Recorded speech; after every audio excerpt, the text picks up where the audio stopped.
Hey everyone, Rarity Dash here. Time for another Patreon-sponsored blind reaction. And this one comes to you courtesy of Stinsfire, who has requested that I react to a video titled Speedrunning is Awesome and Here's Why by hbomberguy. So, yeah, another video about speedrunning. I did the Pokemon speedrun one before, and, I mean, speedrunning is something that's never really interested me, because it's kind of the complete opposite of how I tend to play video games. But, I mean, that video was kind of fun. It kind of showed the competitive nature of it, and that was interesting.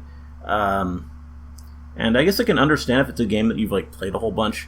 I mean, it's not something people I think tend to do the first time playing a game. But, I mean, I don't really replay stuff all that often, so I don't know if it's something I'd ever really get to. But, I guess I can kind of see the appeal. Though I guess after this video, maybe I'll see it even more. But let's get started and find out. Here we go. Alright. Oh, we're, speedrunning one of the Legend of Zelda games. By now, you probably know what a speedrun is already. It's where players commit to beating a game as Ocarina. fast as possible. On the surface, it's a bit silly. People sitting down with one game, playing it over and over, dedicating immense time and effort to learning its ins and outs, and learning skills that probably aren't all that helpful anywhere else. And yet, somehow, the experience of taking part in or even watching someone try to speedrun a game is exhilarating and amazing and just fun. And speedruns of some games frequently get millions of views. This clearly matters to a lot of people. So there's probably a reason why, and I was having trouble scratching at the reasons why, so I arrived at the obvious solution of writing a YouTube video about it. Speedrunning is really fun to watch, and stories about speedrunning are consistently fascinating, and I really want to talk about why. And no one's managed to stop me so far. It's generally accepted that the Souls series is pretty difficult. Yeah, Dark Souls speedrun. That's the games are generally not great at teaching you how to really grasp playing them. I've heard there's already a video out there somewhere that drones on and on for way too long trying to explain this, so we'll ignore that here. This difficulty is the prime reason why speedruns of games in this series are so entertaining to watch. Owing to the game's inaccessibility and the time investment required to get good, as it were, watching someone blast through them is just plain fun. What's interesting in a more in-depth way about speedruns, though, is seeing how they develop over time, and Dark Souls is a perfect example of why. Part 1. Development.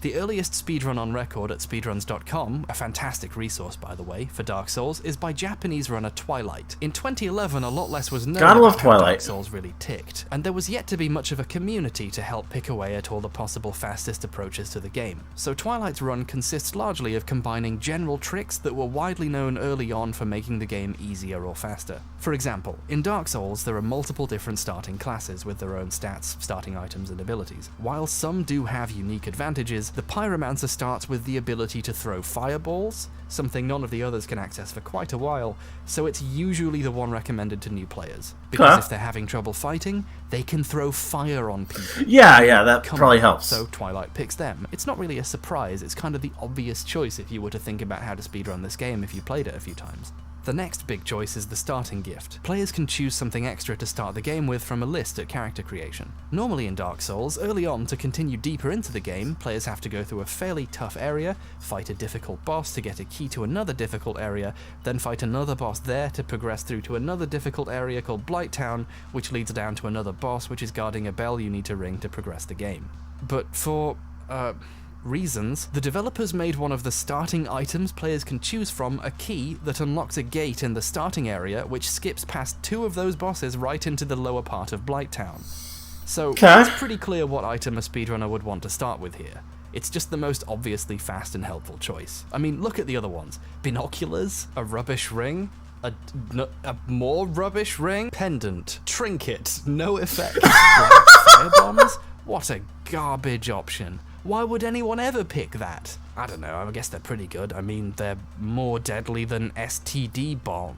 What? Another initially obvious trick of speedrunning involves this that is kind of funny. Up early on and hangs out up here. Getting a decent weapon in this game usually takes some time. But once you get to this big scary boy, one recommended way for new players to get an advantage so they don't have too hard a time starting out is to sit in a safe place and spam arrows at its tail until it breaks off, giving you this sword. The Drake sword deals a ridiculous amount of damage for the place in the game where you can get it. It drops off in its usefulness quite quickly, but for early players it's just a fantastic weapon to pick up. But instead of wasting time and arrows, of which they had neither, Twilight simply dodged behind it when it jumped down and cut its tail off and then ran to the next area. This is one of the most cathartic things you can see in a speedrun. You know, you spend a bunch of time dying to its fire or getting kicked to death, and then you see someone else just steal its tail and run away with it and proceed to beat people to death with it for the rest of the game. It's great.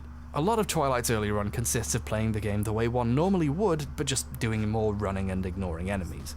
Early runs like this play the game basically as normal, but very quickly and precisely doing the most obviously easy and fast moves. Twilight burns all the remaining bosses with their hot hands, and grabs enough humanity that they can feed it to the Daughter of Chaos and open a shortcut past all the major fire-based bosses, which obviously would take a long time to fight when all your weapons are fire. Have you ever tried actually fighting fire with fire? I'm on a watch list now. After a lot of running past things and killing bosses, they gather the 4 Lord Souls required to open the big door to the remnants of Great Uncle Gwyn's Mega Weekend Barbecue and kill him so someone can finally call the fire department, and they do it in 1 hour and 26 minutes in in-game time. This is an ungodly fast speed to finish Dark Souls. But there is a lot of improvement to make.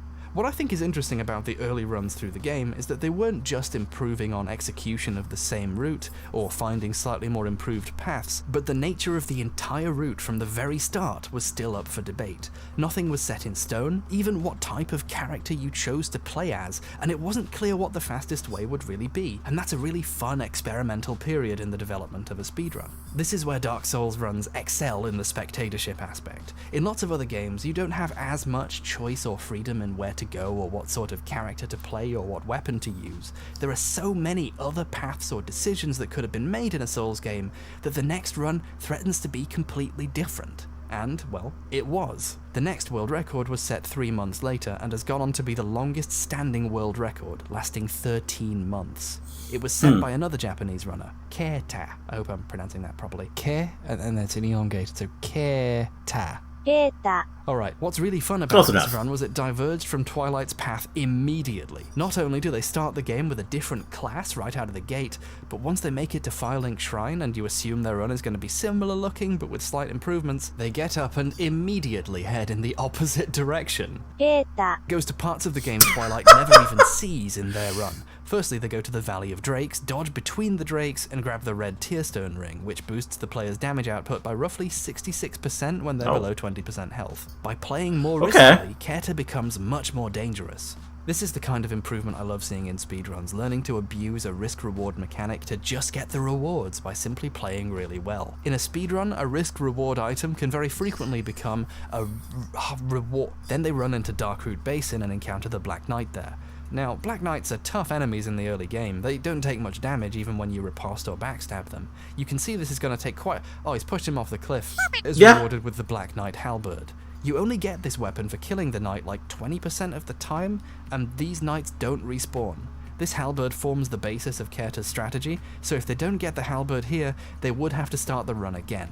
There are definitely countless runs on the cutting room floor that ended here just because. You can slightly increase the chance of it dropping if you have more humanity on you, but it's still like a crapshoot. Now, there's a reason the last thing you fight before the final boss is a Black Knight with a halberd. Gwyn knew what was up. This weapon absolutely mashes most enemies and bosses. Then they just keep going and run all the way around to the Darkroot Basin entrance to the Undead Parish, skipping several areas completely. After beating the gargoyles with a regular old axe, they use the souls they've gained to level up enough to equip the halberd, which they can now just about wield if they two-hand it. Keita had precisely figured out the most efficient way to get the souls they needed to use this weapon as early as possible. This means they're able to utterly destroy the fire bosses that Twilight had to skip completely because of their weapons. It's literally faster for Keita to run through all this and kill all these bosses than it is to gather the materials required to just skip them. Overall, Kerta saved 15 entire minutes over Twilight while killing more bosses. Most of the current record holders in Dark Souls use this basic strategy now, but they've saved even more time by discovering new holes in the game to exploit, like by messing with the camera system enough to go out of bounds and enter Sen's Fortress early. They've improved the strategy that's so wonderful. much that they don't even use the master key anymore. Instead, they use black fire bombs to... Oh no. Black fire bombs? What a garbage option. Why would anyone ever pick that? I just shouldn't be allowed to talk about Dark Souls anymore. Someone should just fucking come and stop me before I make another fucking idiot of myself. Could someone please stop me talking about Dark Souls? This just goes to show how much a run can develop. The once really obvious main choices of Pyromancer, Master Key, and Drakesword have all in turn been superseded. The creation and development of new runs through games is really, really fun to watch, but in a way that's hard to describe. It's a kind of logistical fun? Is that a kind of fun? It doesn't sound like a kind of fun. It really doesn't, but I think I know what you mean. The feeling I got when I had my GPS out and it told me to take a route through a park that I knew really well. And I was like, nah, I can go through that faster. And I walked a different route and I got through it faster. It just felt amazing. It's a bit like the feeling I got when I decided I was going to do my taxes 8 months early. Have you ever done your taxes early? Can't say I have. Speedrunning is for you! Welcome, friends! I don't know if you're really selling it, but... I have a script for this bit, but I forgot all the words. Part 2, Categorization and Arbitrarian. No one I showed this script suggested better titles, so I'm just going to have to go with these ones. Now, I have to admit, I've so far deliberately not mentioned something about the Dark Souls run. The progression I described is actually only one of several different categories of run through the game, one known as any % no wrong warp. Like I said before, most of the normal run is spent killing all the major bosses to get the Lord Souls to unlock the big door, which is why it was kind of a big deal when players figured out a way to teleport right here on the other side of the door without having to open it. The game's DLC added an area where players could fight each other online. Swang into tomorrow! After beating Artorias, who incidentally was my favourite boss fight in the series until Bloodborne's DLC came out, you gain access to the Battle of Stoicism gazebo, which presumably sounds better in Japanese. I would think so. The arena, it's a bit silly. Players receive a purple coward's crystal, which they can use to quit a fight and teleport back to the entrance. It does this by telling the game to move you to a certain map and position, the map being the main DLC area, and the position being the entrance to the arena. Now, there are other items in the game which work similarly, like the Homeward Bonio or the Dark Sign. They tell the game to take you to the map where you last rested at a bonfire and the position of that bonfire. So, let's say you last rested at the bonfire in front of the big door. Barring specific circumstances, using one of these two items will take you back here. Now, you can't normally use the purple coward's crystal outside of the arena. It's grayed out. Trying to use it makes your character have a panic attack and think about all the times they said you too when a waiter told them to enjoy their food. But allows players to use items even when they're not intended to, by trying to use it, switching to an item they can use like the Estus Flask while holding down the use button still, running off an edge while toggling weapons, and pressing the use button again on an exact frame, causing the player to drink the item along with the flask, which uses it even if you're not supposed to be able to. What a handy item! You can visit the gazebo whenever you like! But here's the thing. Using the crystal in the main game has a fancy long animation where you can't do anything as the game fades to a loading screen. But when you use it this way, you can still walk around and use items before it fades. So, what if we used another item that teleports us while this other effect was going off? Well, to put it simply, the game gets confused. It tries to load you to the map of the last used bonfire, which in our case is the bonfire before the big door, which we cleverly napped at before coming here, but the position of the arena entrance. The arena entrance the game is looking for doesn't exist in this map though, so instead it takes you to the pre-programmed default position in the level, and it turns out that the default position for this area is inside the kiln of the first flame. So now, all players need to do to beat the game is gain access to this bonfire and the DLC battle arenas, and then they can warp directly to the last area. Oh, and also they have to perform an absurdly precise set of inputs with barely even a frame of lenience. Yeah. Seriously, it's really hard. Getting this footage alone took me like 25 minutes. But if you can execute this consistently, which speedrunners are really good at learning to do, this method saves a lot of time.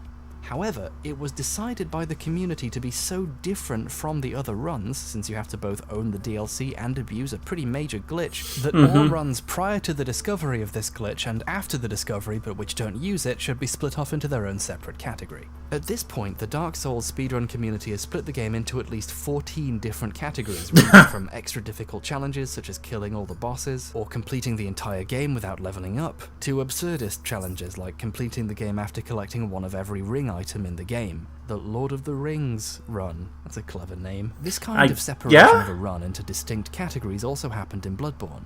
When the game was initially released, a glitch in some of the architecture for the game was discovered, resulting in the player being able to leap off at an angle from a coffin and get onto a raised section of wall, then do an attack at another part of a wall to clip through, skipping a whole bunch of the game. For example, the fight with Gasguacni, and leading to the creation of a route which, supplemented by other tricks, would eventually only take about 20 minutes. Which is utterly absurd. However, Bloodborne was pretty heavily patched after release, making lots of changes and fixes, including that error in the architecture, and also incidentally much better load times. This makes this run impossible to do on a properly patched version of the game. It also means the version of the game you would play today on an online PS4 would be unable to do the fastest speedruns, which puts you at a pretty major disadvantage. The solution was for new categories to be created, so runners could run the original version of the game if they wanted, but runners could also compete using the current patch. The current fastest patched run of the game is slower by 8 minutes, although incidentally, because of the massive fixes to load times, despite the in-game timer telling you it's almost 8 minutes slower, it's a minute faster to watch in real time. Okay. Bloodborne was messed up when it came out, wasn't it? Bloodborne's a really interesting game to run as well in general for a lot of reasons, one of them being the Beast Blood pellet, which adds It looks pretty cool. I mean, it looks like Dark Souls, but I don't know. And the higher the meter, the Different more damage in a the way. player both deals and receives. It's a bit risk-reward in normal play, but it's a godsend for speedrunners, and in some ways it makes the game easier for speedrunners by specifically rewarding fast play. The diverging any percent categories in these games raises interesting questions about the hobby. In games with multiple categories, which one is the real speedrun? Why are some glitches and tricks permitted and others not? Shouldn't the goal be to create the fastest singular run and agree on one standard set of rules for what the speedrun should be? And how does one decide when something is allowed and when something should be a separate category or banned? Well, it depends on both the game and its community. A game that's impacted by these questions in a big way is Mirror's Edge. Okay, I guess we're Mirror's leaving. Edge is a game very close to my heart, to the point that Leaving I've the speedrunned souls. before as well. If I'd bothered to submit the run to speedruns.com, I'd officially be in 201st place. Oh. The thing about Mirror's Edge is, it's a game about moving very quickly. The player character is very mobile, has a diverse set of moves across surfaces and for picking up speed, and different ways of jumping onto, off of, and across things. There are also a lot of little ways the mechanics can be manipulated to go even faster. This makes it an ideal speed game. This runner just executed a trick so quickly at the beginning that you probably didn't even see it. Right as they loaded in, they turned to the side and did a side hop, which immediately gets them up to top speed. This is one of my favorite tricks right here. Normally this pole, like, you have to slowly do a balancing act as you walk across it.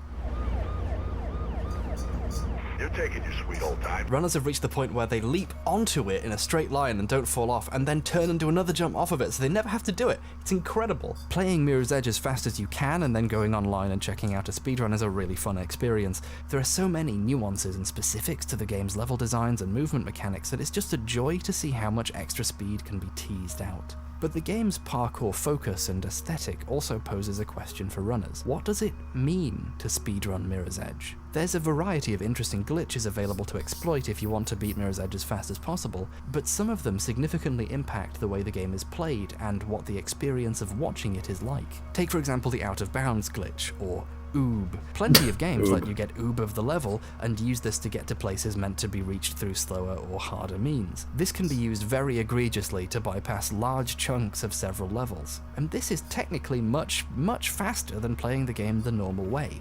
But it also runs counter to the sort of principles that make Mirror's Edge the game you'd want to see speedrun in the first place, doesn't it? It's a game all about motion, finesse, clever use of controls and timing to skirt along the edge of the proverbial mirror, not to clip through it and then just win. Part of the fun of speedrunning is watching a game being played very skillfully and very quickly, and some tricks rub up against what some people would define as skillfully playing the game. So Mirror's Edge has multiple categories for the main run through the game, including any percent and glitchless. In any percent, you can be treated to a faster run of the game using a lot of technical trickery to run across surfaces in weird and impossible ways, accelerate far faster than was probably ever intended, abuse a bizarre mistake in the wall run kick programming that allows you to jump on one frame right afterwards, like Faith had a double jump or something, slide into parts of the world you were never meant to see, have an LSD trip nightmare as What is that? Wow, oh, okay. Suspended That's before your eyes, and climb through moving elevators to shoot up into darkness. This run is really interesting and showcases some amazing tricks and moves, but it's also maybe not the sort of stuff it's fun to see specifically in a speedrun of this type of game. This is obviously highly subjective, of course, but the community seems to agree with me, so I win. In around 2013, they introduced the glitchless category, which specifically prohibits using major glitches that alter the flow of the game in this way. Glitchless runs don't go out of bounds, don't abuse the weird extra jump you can get from kicking off a wall, and prohibit a few other specific tricks that some people might deem against the spirit of Mirror's Edge. Glitchless has never and will never be faster than any percent, but to me at least, it's even more entertaining to watch. Runners in this category are navigating through more of the intended world of Mirror's Edge, which, for someone who played and really liked the game, is a way more interesting challenge. Yeah, I don't think it'd be my thing, that are but completely avoided by fairly I don't easy know, just tricks the and first-person have to perspective. actually be played and routed properly in Glitchless. Let's compare just one jump across both categories. Here's the entrance to the RPA building in the second level. This jump is one of the first properly tough jumps in the game. It's a long distance, but also involves downward traversal. You have to approach it at speed and jump really late, but also roll when you land or you get hurt. Either rolling or taking damage is really slow. A runner doesn't really want to do either of those things. In the current glitchless world record, the runner Wreck executes an incredibly skillful maneuver to take full advantage of this rail here. So they land on the rail instead of the regular ground, which prevents them having to roll or take damage, but they also turned in mid-air and executed a side jump to immediately get back to top speed when they landed. This is really, really cool. It's really difficult to do. I can't do it. Here's the same part in the current any percent world record by Philotrax.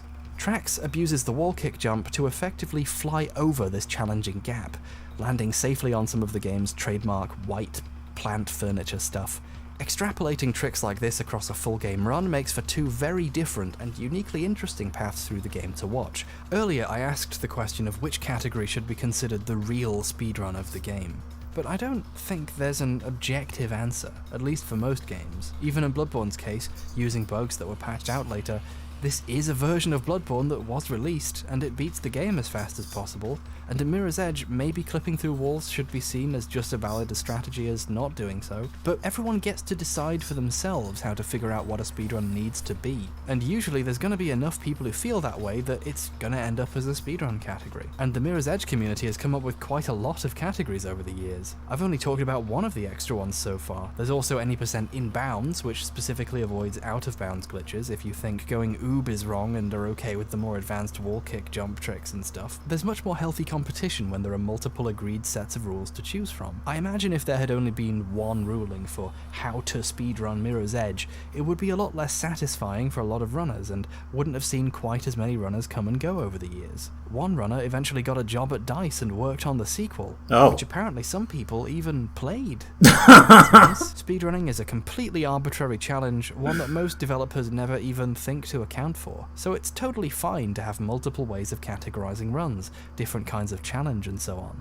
Because some types of run are more interesting than others, and none are really any more valid because they're all ultimately just silly things some people do for the sake of fun and competition. I think it's cool that even what it means to play a game quickly can be up for discussion sometimes. My favorite type of Mirror's Edge run is the 69 stars category, which is very nice. It's the category for running through all the game's optional time trials in one sitting and getting all the stars. It really embodies the things I enjoy the most about the glitchless speedrun. It's just great performance sequences, utilizing mechanics mostly intended by the game's developers, runners do awesome stuff like ignore the game's inbuilt run-ups for big jumps and instead make really precise movement over them to jump manually at the edge and make it further and faster. It's awesome.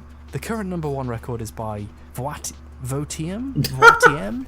I'm not sure, who got in just a teeny smidge over 21 minutes due to a couple of minor mistakes. You're kidding, right? Someone is going to beat 21 minutes in this category, and I can't wait, it's going to be awesome. And because Mirror's Edge seems to inspire utter obsession in its fans, myself included, speedrun.com also has a category extension leaderboard for even more weirder and specific runs. Speedrun.com/me-meme. It's pretty great. There's a true glitchless category here for weirdo purists like me who just want to see the actual game played near perfectly. There's categories that often only even have 1 or 2 submitters, like runs where one runner uses the mouse and another uses the keyboard, or where 2 runners each use half of one controller. Honestly, this is just getting silly now. What about a new game plus category where players chapter select to the last segment and beat it in 13 seconds, and people are genuinely down to counting milliseconds to figure out who was actually the fastest? What about RBO, reverse boss order, where runners chapter select to each boss in the game in reverse order and time beating each of them? What about reverse RBO, where they do RBO backwards? Why would you do it like that? That's just boss order. Why is it called that? How about any % times 25? Where one runner has decided to run the game 25 times in a row, which took over 17 hours, and which they openly declare no one will ever beat. What the fuck are your sidesteps right now? I told you I'm not even paying attention anymore. Why would you do this, Hekigan? Was your 60 millisecond lead in New Game Plus not enough anymore? Did you need something stronger? What are you doing to yourself? This is also where the segmented speedrun lives, with various runners, including the aforementioned Hekigan, Voitime, Philotrax, and Rek, all contributing small segments to produce an absolutely incredible run. It's a fabulous expression of a community's commitment to beating a game as fast as possible, and their years of developing skills and learning more and more about how the game works. I love it. Link in the description. Just give it a look. It's just great. There's a tremendous sense of community to speedrunning. People share information and discoveries, discuss theories together, and all the tricks used in runs are by their nature immediately available for further analysis and use in other runs. I remember way back in the day, in 2014, I was in a Skype call with some other SMS runners. We were watching Tobo do some runs, and we've never seen that spin jump before, and it just it blew our minds. We're like, okay, I'm never gonna go for that. And now it's just commonplace. So that just goes to show how far this game has come. Yeah. Speedrunning is an almost inherently collectivist activity in this sense. While there is competition to be the best and take or hold the record, almost no record holder has completely earned that position all on their own. The best runs owe a debt to the discoveries and ideas contributed by previous runners. The best run is often representative of many people's contributions, alongside the runner's own skill, of course. In a sense, speedruns are always a group effort. It's really not surprising that awesome charity events like GDQ have emerged from this space. It's just a grander scaled version of what speedrunning had kind of always been. You can't copyright a technique or strategy for beating a video game quickly.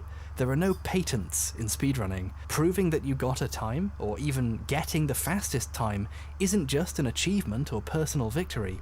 It's also automatically a contribution to the greater community effort. And that's radical. Comradical. But speedrunning isn't always about socialism. Sometimes it's about beating video games very quickly. Part 3, in-depth investigation. That's better. Actually, no, I've thought of a better title for this one. Donkey Kong. Okay. Donkey Kong 64. Donkey Kong 64 is a game by Rareware for the Nintendo 64. You don't need to know that part. It's very much the embodiment of the stereotypes about rare games for the time period. Large levels full of hundreds of different specific items you have to collect to unlock more things to collect. For instance, each level has 500 bananas. But what makes it particularly troublesome is that some items are specifically for one of the 5 characters you play. To collect enough stuff to progress, you'd have to traverse the same environments over and over with every character, and the levels were often really big. At the time, it made the game feel big and like a cool, sprawling adventure that lasted a long time and had a lot of chances to see how each character can progress through the same environment using their own skills and abilities. That's because I was 7 years old. Okay. It feels like time-consuming busy work. Lots of this was completely unnecessary from a design standpoint too. You could design a game with collectibles only one character could reach in the first place, instead of most of the time just having them hanging that out there, seems fading kind of out, annoying. reminding you're going to have to come back here again with another character. And running back to that barrel that changes characters because you need to pick something else up is awful. Running back to previously completed levels because you finally have the characters you needed to pick up those bananas you'd already walked past 8 times is a more painful tragedy than Titus Andronicus. I would cut off my hand and send it to Emperor Saturninus if it meant I could have just picked that banana up 4 hours ago with Daddy Kong instead of Yankel Kong. I can feel my cells dividing as my precious existence rushes toward its finite end with nothing in the world to beguile my sorrow but the sweet siren song of "Oh, banana." Donkey Kong 64 is an existential crisis in the form of a video game cartridge. I'm actually more aware of the futility of my existence after trying to go back and play this. Now, I could sit you down and explain the progression of the Donkey Kong 64 any % run to you like it was the back of my hand. But, firstly, there's already a video by Summoning Salt out there doing just that, and that video is the best thing you could do, so you should just go check that one out. And secondly, Summoning Salt, the other to be honest, I've speedrun seen a guy lot of that I speedruns watched at this point, and I'm kind of used to it, you know. Oh yeah, Donkey Kong 64, a game I beat in 72 hours as a kid, being beaten by a professional in 30 minutes. Yeah, sure, that's impressive. To a clown at the circus, I need something stronger. I've built up a tolerance to this stuff. We need to go deeper and darker. We need to talk about the players who will settle for nothing more than total conquest. And no, I'm not talking about Donkey Kong Country 2, Diddy's Conquest. You get it's a pun. No, I'm talking about the Donkey Kong 64 100% speed run. Yeah. Well, technically it's the 101% speed run because Rareware were pretty good at ironically recognizing that they'd put way too many collectibles in their goddamn game. To achieve 101% completion, players must collect the Nintendo coin, the Rareware coin, all 8 keys, all 10 battle crowns, all 20 fairies, all 201 golden bananas, and all 40 banana medals, each of which is awarded for collecting 75 of a Kong's bananas in a level, for a total of 3,000 bananas. Hey, but sometimes they come in little bunches of 5. Thanks, Donkey Kong. The rules list for this run on speedrun.com actually includes the stipulation that to submit runs for this category, you must hate yourself. Runners in this category endure such supreme torments that one of them fucking streamed themselves breaking their cartridge to make sure it was over. So this is my DK cart. Fun fact, did you know that the PAL version of the Donkey Kong 64 cartridge was grey, but the US retail version was banana yellow? Okay. You learn something new every day. This run is challenging in far more ways than the traditional run. In that run, your objective is fairly simple. Find the fastest way to the end, whatever that way may be, abusing cutscene glitches, level skips, moon jumps, etc. Effectively ending up with runs where you do as little as possible. This run's core is having to actually do everything the game asks of you, planning the most efficient route possible through all of it, and then somehow actually doing it all precisely and quickly. But with hundreds of golden bananas to collect, and some of these can be very challenging, and thousands of bananas. Executing on all of this in succession introduces a new kind of test for these runners: resilience. Paradoxically, as with the Beast Blood pellet, when quicker strategies are found, often that makes the game easier to beat because the length of time you have to focus on execution has gotten shorter. You only have to pull off 30 minutes of good stuff to beat the any % run in 30 minutes. If something takes around 5 hours to beat, that's 5 hours of time to make mistakes in. 5 hours to get tired, or lose focus, or slip from your intended most efficient path. These runs are essentially torture, and they're amazing. There's a 3-year-old run by German runner 360 Chris M. Yeah, nothing better than torture. 19 hours and 53 minutes. The best part of this run is, it has face cam. Oh. You can watch in real time as the sun sets and rises, and he gets ever closer to making it to the end. He no-sells it too. Like, by the end he still doesn't seem that tired. It's kind of awesome. Despite there being plenty of runs that are way more optimized, the better runs push the 5.5 hours mark, there's something very special about runs like this one where they probably know their planned route is going to take them a full day, but they sit down and do it. I kind of love runs like this just for the sheer dedication, regardless of how efficient they are. Yeah! Woo! Sub 20, boys! PB boys. I PB'd by 4 hours and 6 minutes. Pretty solid. Wait, his last attempt took nearly 25 hours. Holy shit! The very thrill of this game have led players to look very closely at almost every aspect, even going so far as using hacking software to analyze the code in detail, looking for anything that can be exploited to make runs faster. DK64 has been investigated in a level of detail greater than the developers could have ever intended or expected, and that's led to new discoveries for improving runs, but also to something really cool. Enter Isotage. Isotage is a runner with a really respectable time in the any percent category. It's also the longest standing run in the top 10 by far. In fact, it was the world record for 6 months back in 2015. Isotage has made a lot of contributions to the community, including spending a lot of time digging around inside the game's code, finding new glitches and holes in world geometry and so on, anything that could be exploited to get better runs. Isotage has found a lot of cool stuff in the game, including this image of a Rareware employee's face inside the game's files, which looks like it's been edited in Game Boy camera. But they've also found stuff like this.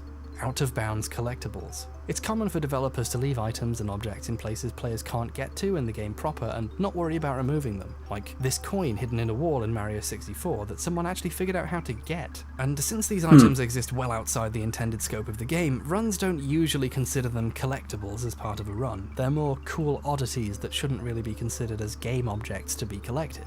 But what if an item was absolutely collectible, without any glitches, but no one had found it before?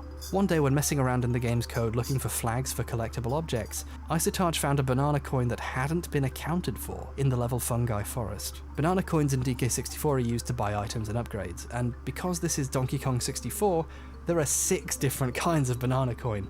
There's one colour for each character, but also a multicoloured one, which is usually hard to find and gives 5 coins to every character as soon as it's collected. There's only 15 of them in the game, 1 in each level except Angry Aztec, which has 2, and 7 in the hub world of DK Isles. This new coin wasn't any of the ones that had been collected before. But unlike the other items, this one wasn't out of bounds. It was hidden in a place no one had ever thought to check, hidden in the tall grass in the level. Right about here. No, wait, sorry. Right about here. And there it is. As far as I can tell, this coin isn't mentioned anywhere on the internet prior to its discovery by Isotage in the game's code, and it's not in any strategy guide from the time period I can get my hands on. It's not really known whether the developers put this coin here intentionally, or forgot to remove it, or why they thought to give so little indication it was there. It's easy to see why it was missed for so long. Now, a cool kicker to this story would be that it invalidated all the 101% runs, or it turned out that there are now technically 102% runs or something, but banana coins aren't counted for percentages on the game's menu screen, and the total amount of coins you can get isn't even listed in the game anywhere. The 101% run doesn't even include all of the bananas, because the game only counts banana medals towards completion, so they don't even get all the bananas in the runs where you get 101% completion, which is a bit of a disappointment, really. You should get them all next time. To amuse me. Here's the FGDQ run in 2017, soon after the coin was discovered, where they just stopped to get it for kicks. Lo and behold, it is the Rainbow Coin! That Rainbow Coin has been hidden basically since the game came out, so over 16 years, right? It's not technically a major discovery, and it changes nothing about how the game is run in the main categories, outside of what are essentially ultra-masochistic jokes that people only really do just to be one of the 2 people who ever did it at all. But it's still a really, really cool discovery. Something was hidden, just out of plain sight, even to the people who would make a point of collecting everything in the game. For 17 years. What's fun about the banana coin is that it's kind of an abstract example of how awesome speedrunning communities are for deconstructing and examining games. Like, people are so dedicated to coming to an understanding of a game, they're uncovering things which probably would have remained hidden forever otherwise. And that's just neat, no matter how you peel it. Yeah. Oh god, did I just say... Why is speedrunning awesome? Because people are awesome. That pun. Because watching someone try something over and over again, getting better and better and learning new secrets and strategies in order to be the best at something, sometimes for years, is compelling and fascinating and human in a way that no other form of media, no television show could ever adequately replicate, because a real human person is sitting right there and doing it. I opened this video using clips from an attempt to finish Zelda Ocarina of Time in the any% category by Skater82297. This video in particular is one of my favourites. This guy's been hammering away at Zelda Ocarina of Time since at least 2014, shaving seconds, fractions of seconds, off of his personal best. Here's a cool trick. On speedrun.com you can actually click to see all of the obsoleted runs that a runner has themselves gone on to supersede. If you turn that on, this guy basically is the top 20 fastest runs of Zelda of all time. But he didn't have number one. Someone else was faster than him. So he just kept going and going. And you can see all of his runs. And live on his channel, you could have seen all of the many, many attempts that went into even getting those runs. And in this run, you see him get annoyed by the tiniest things. Goma doesn't activate for about a second longer than he thinks it should, and it just frustrates the hell out of him. Dude, fuck you! Fuck you! Fuck you! Fuck you! Fuck you! No, fucking shit, dude! Fuck off! I'm mad. Fuck off. He's angry about this boss not spawning fast enough, even though he can kill it in seconds flat. That was bullshit, dude. That was utter shit. That was bullshit. A random onlooker would wonder why someone did this to themselves, did something over and over even though it clearly wasn't any fun for them. But then, they get deeper and deeper into the run, and they start to realise that this might be the one. The tone changes. Things get quiet. This might be happening. Is it happening? Oh my god! Oh my god! Oh my god! Towards the end, he can barely even control his breathing. He's panicking, he's anxious, but he knows that if he can just execute on the ideas that he's been developing for years, this might be it. Oh my god, dude! Oh my fucking god! Oh! Okay. Okay. Yes, dude! Fucking yes! Yes! Oh my god! Yes! Yes! Yes, dude! Oh my god! Yes! Oh my god! Oh my god, dude! This run is currently the fastest run anyone has ever done of The Legend of Zelda Ocarina of Time.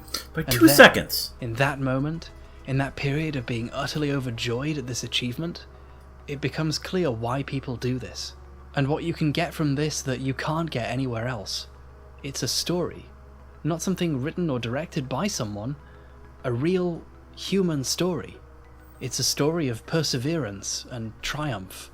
And it's derived from something so small and silly seeming, but that only makes it more beautiful in a way. And the best part is, the story's not over. There's almost always more to learn about how to run any given game, always someone trying to beat the record. And anyone can be a part of that. Or, at the very least, anyone can be there to watch it happen. This is probably why so many people tune into events like GDQ and even donate money to support work that helps keep people alive so they can spend time with the people they love. Or, watching speedruns.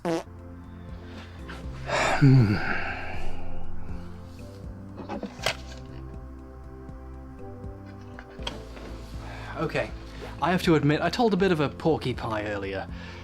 That's Cockney rhyming slang for lie, which I clearly know, obvious Good to clarify that I am. I never actually beat Donkey Kong 64 as a kid. Oh. I played it for 72 hours and then I couldn't beat the Donkey Kong arcade part near the end, which you need to do to unlock the final boss fight. So I had 72 hours as a play and nothing to show for it. Yeah. And frankly, that's piss. So, to finally put this little fucker to rest, I'm gonna stream it. I'm gonna start the game again, and I'm gonna get absolutely everything in that game, including the rainbow coin, just to bring everything full circle, and I'm gonna get absolutely everything, all the bananas, not the minimum required for 101% completion, and I'm not gonna stop until it's done. I will, fall asleep in my chair. I'm not that resilient, although it is currently, no joke, 2:41 AM. Hope you can see that. So I might do okay, but I should probably rig it up so that if anyone donates, an air horn will go off and wake me up. Let's just torture me for other people's enjoyment. And all the donations will go to charity. So finally some good can come out of Donkey Kong 64, because certainly no fun has come out of it. Anyway, thanks for watching this video. It's really just a love letter to the speedrunning community because I just find it's been such a fulfilling part of my life, and it looks like a lot of other people's. A lot of gaming spaces can be pretty cliquey at times, and I think speedrunning has generally avoided that with a lot of sort of close-knit but quite friendly communities. A lot of people were really forthcoming with information when I was doing research for this video, and that was just really awesome. And I just think it's cool how people can share the things they enjoy and learn more about stuff, and occasionally raise quite a lot of money for some really good causes. I just think the whole thing is so fun and kind in a way that you don't see very often. So, yeah, just thought it was nice.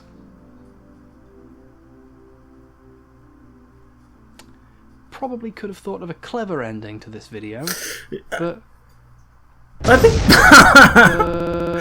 I think that works.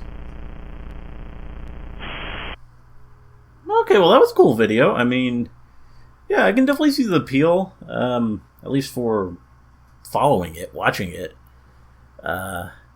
I don't think I would ever do it, because it does seem kind of torturous. And I don't think there's one game that yeah, there isn't one game out there that I want to devote all my time to mastering like that. That seems a bit crazy to me. But the people who do go out there and do it, yeah, I mean, it could be pretty entertaining to watch that. And to just see all the tricks and see it develop over time. Yeah, I can definitely get that. I can definitely get behind that. I mean, I kind of... that other video, the Pokemon one, that kind of showed me how interesting it can be just sort of following along as the speedruns develop. But this kind of explained the general appeal, I suppose. And it did it very well. It was an interesting video despite its length. I mean, 43, almost 44 minutes. I mean, this is probably longer than most of the speedruns out there. But it was an entertaining thing. And, yeah, learned a bit more about the whole speedrunning community. And it was pretty good. Anyway, hope you liked the reaction. Let me know if you did. And see you in the next one.